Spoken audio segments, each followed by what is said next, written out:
मीठा हरीरा मीठा हलवा बना करके खाने में दे दिया तो फौरन तलब किया घरवाली को, ये चर्बी कहां से आई, ये घी कहां से आया, ये मीठा कहां से आया। मतलब ये कि बावजूद 22 लाख मुरब्बा मील का हुक्मरां होते हुए मेरे घर में इतनी ताकत कहां से आई कि मीठा पक जाए।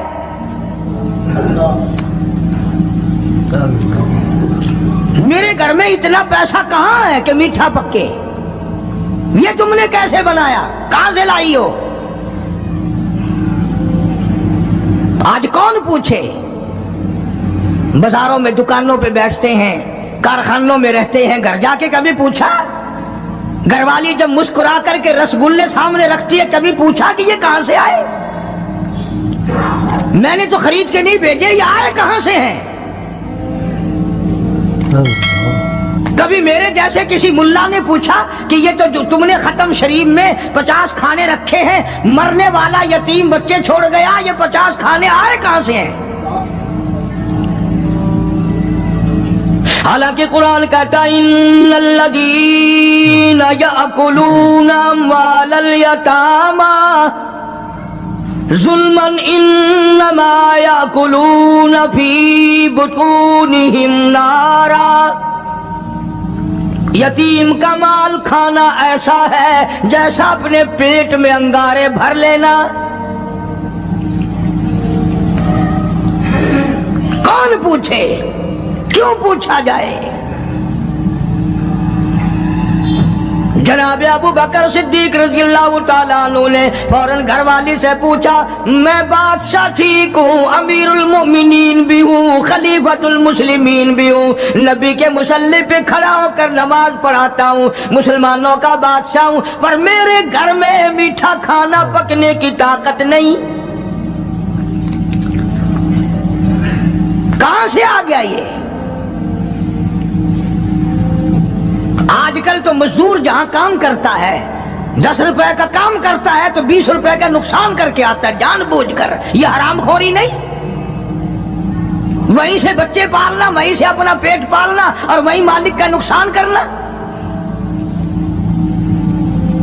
फिर सारी दुनिया को शिकायत है जी बरकत नहीं रही, रहमत नहीं रही, सुकून नहीं रहा, नई नई बीमारियां आ गई। अरे जब पेट में हर वक्त सुअर जाएगा तो हराम के बीमारियां कैसे नहीं पैदा होंगी। कभी उसका हक पेट में जा रहा है, कभी उसका हक गया, कभी उसका माल गया, कभी ये हुआ, सुकून कैसे आएगा। ये नबी का सुसर सिद्दीक अकबर, नबी का पहला खलीफा, नबी का जानशीन, मस्जिद नबवी का इमाम, घरवाली से बादशाह होते हुए पूछता है, मेरे घर में मीठा खाना पकने के पैसे नहीं, ताकत नहीं, तू कहां से लाई। हमने कहा हजरते, बच्चे कई दिन से कहते थे अम्मी मीठा तो खाना पका दे एक दिन। अम्मी मैंने थोड़ा थोड़ी आटे की चुटकी रोज बचाई, कई दिन मैंने आटा बचाया, गुजारा किया, वो आटा बेचकर थोड़ी सी चर्बी मंगाई, थोड़ा सा मीठा मंगाया, बच्चों के लिए बनाया था, आपको भी दे दिया। फरमाया कागज लाओ, उसी वक्त बैतुल माल को लिख भेजा, अबू बकर के यहाँ इससे कम आटे में गुजारा हो सकता है, इतना आटा कम कर दिया जाए।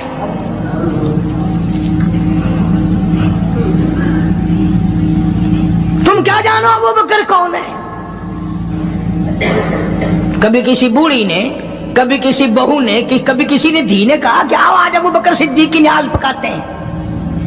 नजरे अल्लाह न्याज़े हुसैन, नबी के यार का नाम ना लेना कभी भी। इमामुल अंबिया महबूब किबरिया हजरत मोहम्मद मुस्तफा सल्लल्लाहु ताला अलैहि वसल्लम ने फरमा दिया, ओ लोगों, उम्मत के तमाम लोगों का मैंने एहसानात का बदला चुका दिया, सबके कर्जे चुका दिए, सबके लेने देने मैंने बराबर कर दिए, पर ओ मेरे अल्लाह, अबू बकर के एहसानात का बदला तू दे सकता है, मैं नहीं दे सकता।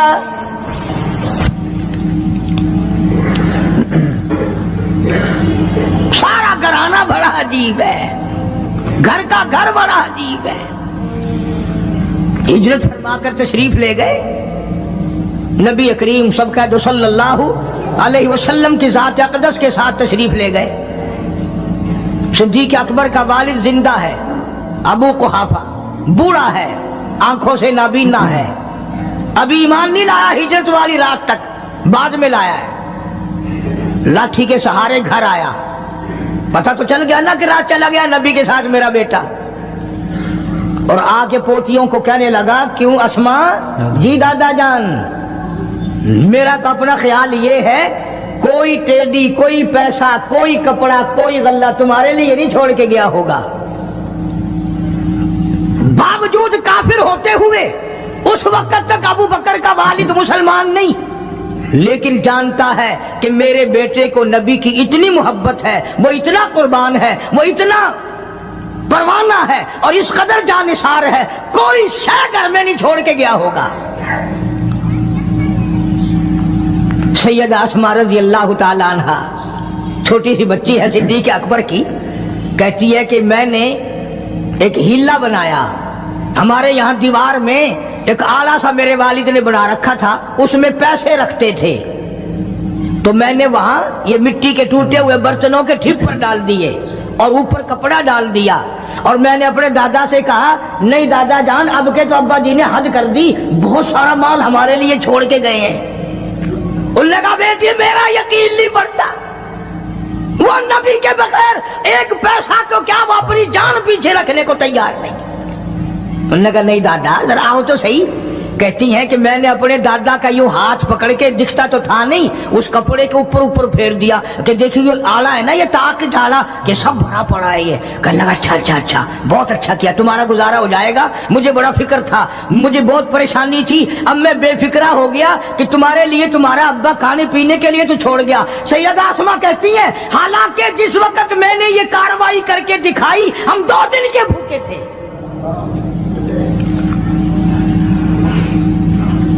हजारों रुपया जितना भी माल था घर में, जब नबी के साथ गए सारा पल्ले बांध के ले गए, ना जाने कहां काम आएगा। ये वो सैयदा अस्मा रज़ियल्लाहु ताला अन्हा जिसका हाल ये है, सारा दिन खजूरों की गुठलियां इकट्ठी करती है, शामन को हामन दस्ते में कूट कर शाम को पानी में घोल कर पी जाती है, सारी रात मुसल्ले पे खड़ी होकर कुरान पढ़ती है।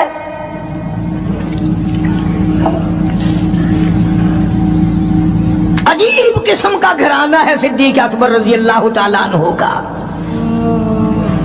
गुर्बत नहीं थी, सारे का सारा कुर्बान करके गुर्बत बना दी।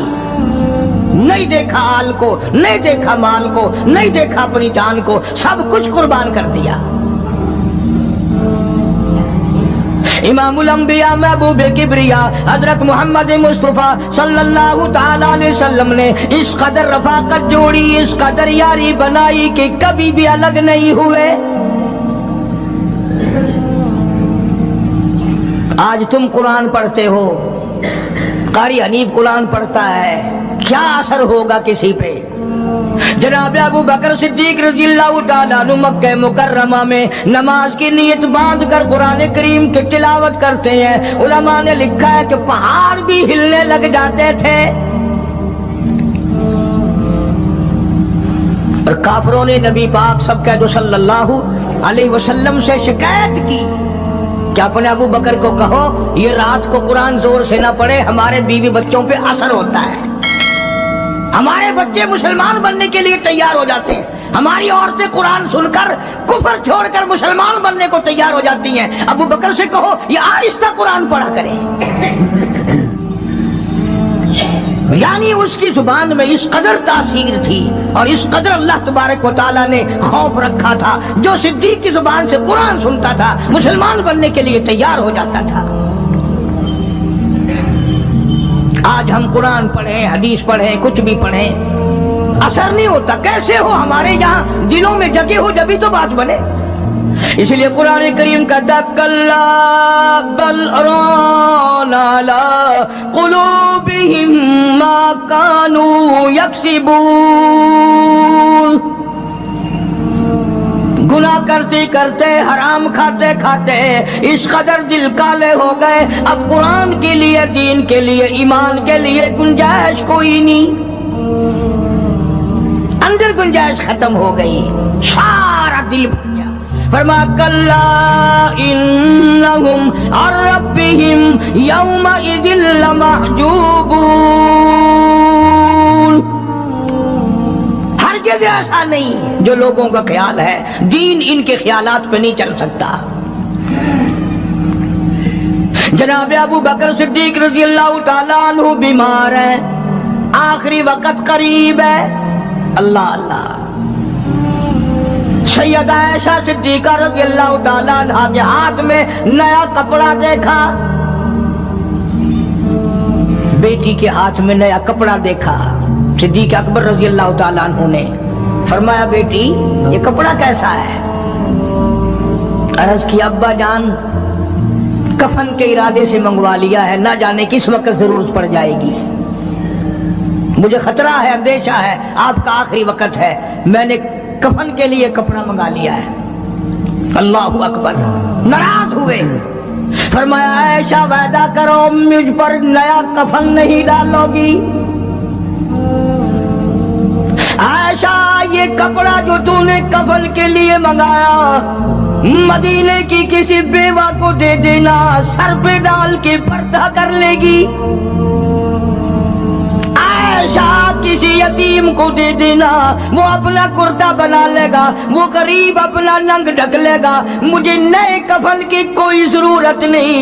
اللہ کے یہاں کفن نہیں دیکھے جاتے، اس کے یہاں تو اعمال دیکھے جاتے ہیں۔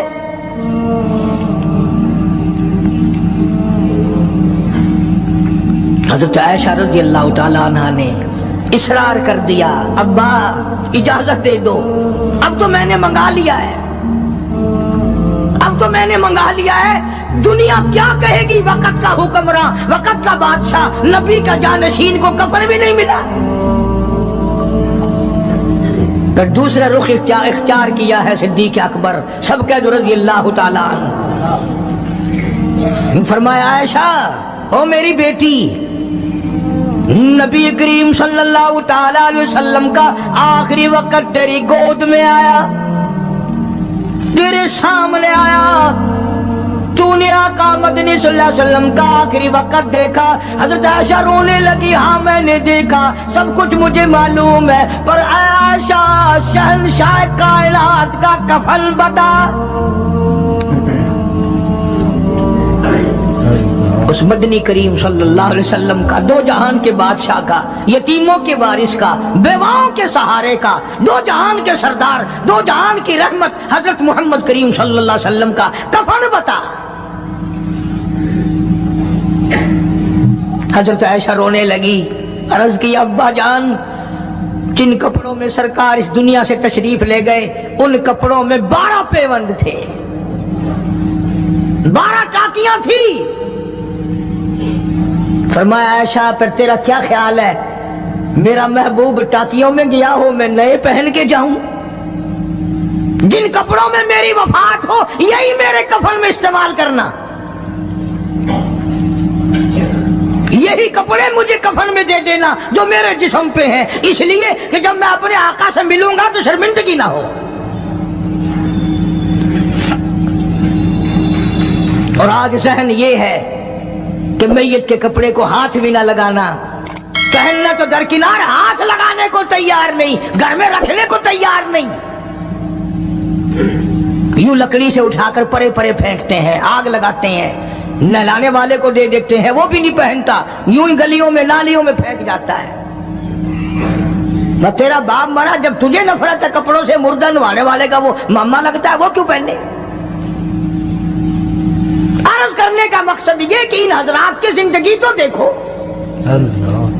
اور وفات شریف سے پہلے 2.5 برس جو وظیفہ لیا، جو تنخواہ لی سرکاری خزانے سے، خیبر کی زمین بیچ کر صدیق اکبر رضی اللہ تعالیٰ عنہ نے 2.5 برس کی تنخواہ کا حساب کر کے وہ ساری تنخواہ جو لی تھی بیت المال میں واپس داخل کر کے پھر دنیا سے رخصت ہوئے۔